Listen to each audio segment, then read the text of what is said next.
sometimes we kiss, so for a few moments of beautiful silence, my body will forget everything but the beating of my heart and the warmth of her skin. I think I love her, because it's either love or madness that tells me to stand naked in the window, watching her climb over mountains like an angel rising in the sky. And if I could just hold onto those wings and pull them in my heart, and all the warmth in the world could live in just one smile. So I wanted to ask her to marry me. Okay, there came a point where we were starting to flirt quite heavily, and it was obviously that it was turning quite sexual, the language. And I asked Sarah, I said, is this heading where I think it's heading? And she agreed that we were going to try same sex. But we didn't do it like over Skype with images. We did it again with just words, because we're both writers. And then over here, 6 weeks, we were going out before she left. And that was almost, probably spot on 2 years ago. And I followed her. She almost broke up with me. But I did not give up.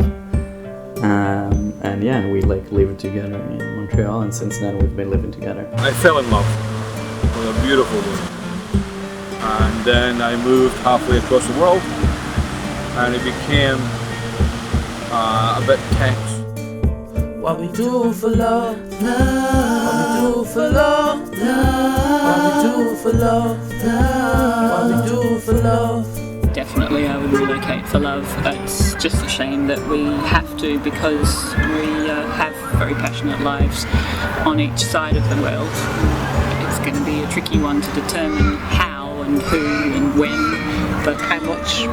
But it's not a question of if. We live on other sides of the country, so we don't spend very much time together. And there's like other people, and you meet new people, and you're not present with one another, but that never really came up for me. I never felt like, oh, maybe I don't want this relationship. I was like always 100% knew that this was something I wanted. I met her in Australia, then I moved overseas to work.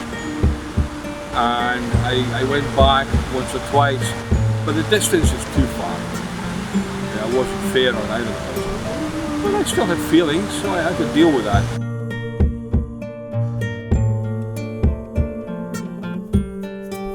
What we do for love, love. What we do for love, love. What we do for love. She's spent a lot of time over here recently, so we got to hang out for about almost 3 weeks in one go over Christmas, so that was pretty good.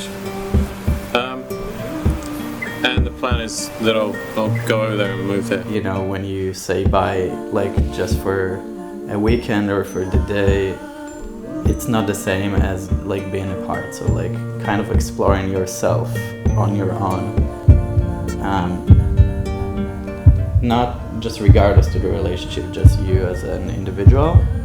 Plus, part of that self-exploration brings the understanding of the importance of the other person to you and the relationship, and basically missing the Because other of the people person. we are, and because of our interest in our own lives and our interest in our work and stuff, that makes it easier for us, because we are not just stimulated by our relationship, we are stimulated by things outside of our relationship too. So I don't cease to exist when the other one's across the world. Pain was incredible because I wasn't getting it back.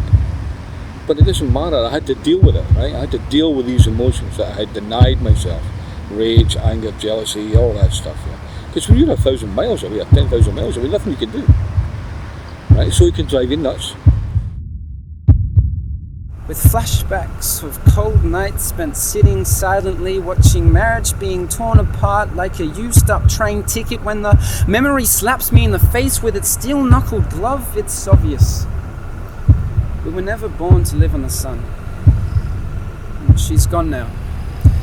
But an empty chair in my mind will remind me of the times that she visits. And so as I stare into the sunset in fear of my fading pulse, I'll remember her telling me of a beautiful sunrise, forever being born in another corner of the world.